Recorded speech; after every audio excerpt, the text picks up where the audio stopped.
right, let's go to Greg. Looks like he owns a local coffee shop. All right, we're a small business with a pretty tight budget. Do you think we should go for micro influencers or save up and try to work with a bigger name? This is like similar to what you just touched on here. I don't want to waste our limited funds. I mean, first, I think it starts with your goal. I think, and I do think that that's one of the things that people a lot of times screw up. They're like, okay, so we're a small business with a pretty tight budget. What you haven't told me is what your current status is in your community, right? So that's something that a lot of brands don't think about because they're just thinking about money. You know, like we all as humans are just thinking about money, but like money isn't just created. So, the old analogy, money doesn't grow on trees, right? So you just can't plant a money tree. And if you could plant a money tree, would the money tree just sprout? No, you'd have to go to the store and buy the seeds. And you'd have to research on like what kind of money tree you want to buy, and then you'd have to find a place to plant it. And is there going to be enough space? And how big is it going to get? And where should I plant it? Right? So it's the same thing here. Like if you want to plant that money tree in your local coffee shop, I think the first question I have that I have really is like where are you at? Because if you already have a ton of brand awareness in your community, like you say you're small, but are you like, how's your foot traffic? Like do you have like a dedicated customer base? Like are things like pretty good? Like obviously you want more customers. Everybody wants more customers, but are things okay? Like they know about you, but they're choosing other coffee shops. Okay, that's one problem to have. But are you brand new? Like did you come out of nowhere? Because you always say that your goal is sales, but sometimes when your goal is the money tree, your first goal needs to be going to the store and getting the seeds.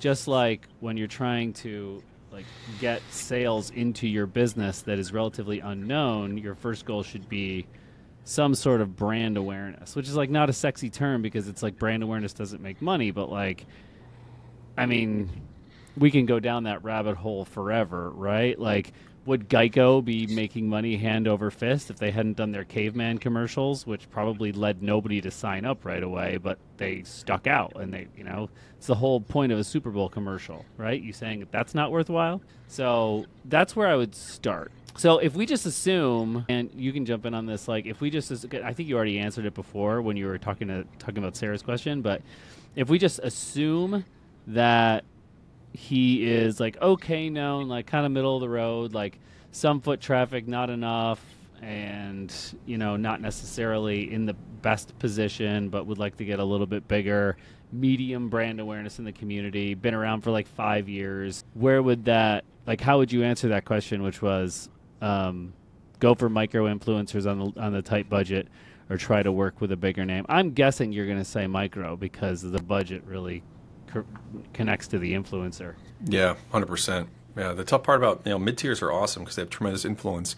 But just from my experience working with small local businesses, they don't have $10K to drop on one mid-tier influencer post, which is like the going rate these days, with even getting higher than that quickly as influencer marketing just in general gets more and more expensive and popular. So like if I had a small coffee shop, actually, in Connecticut, my wife and I are getting targeted by this stuff all the time on Instagram and TikTok by small local businesses, right? We're foodies. We love to eat. We love our coffee. We're in restaurants. And my TikTok For You page and my Instagram feed are full of influencers locally in Connecticut going to restaurants and coffee shops and posting like amazing food dishes. So if you're a local coffee shop, Greg, like what's your best like knock it out of the park differentiator type coffee beverage, right? Like I'm assuming you got something that's your best seller that everybody loves. Well, yeah, partner with a local micro influencer, get him or her to come in, give her some free coffee, some free drinks, show her him or her a great time and wow them, and they'll and get them to post about it. But the thing is, Greg, is you want to leverage anyone with a small local business.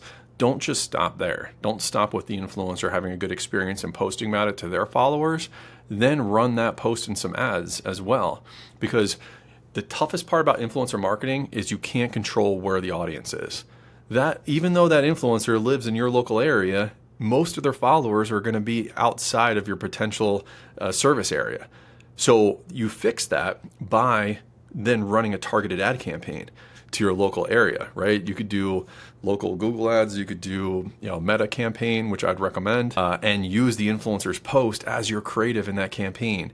Now you're ensuring everybody within a 30-mile radius of your coffee shop is seeing that influencer's post. That's how you really get benefit from it. Yeah, that's good stuff. Good question. I think actually the bigger question that like Greg should have is, should I even use influencers at all, to be honest with you? Right. I think that's Right. kind of the bigger question there. You don't have to. you don't say, have to. Yeah. Greg, have you used UGC before? Right? Start there. Like most time when people approach us that are local, like, should I use influencers? They're not even running ads, right? So it's like, step one, run some ads, right? Use your own creative. Step two, get some native content. Native meaning content that's natural to the platform. So you're running Facebook ads on Instagram as well. Get a UGC creator for like $100 to make a video of your coffee and run that in your ads instead of just pictures of your store or whatever you're running right now, or pictures of the coffee, right? So step one is level up to some UGC. And then if you see some good results with UGC, which you likely will, then go up to the influencers afterwards. But don't dive right into influencer when you haven't done the foundational stuff of ads and UGC creative.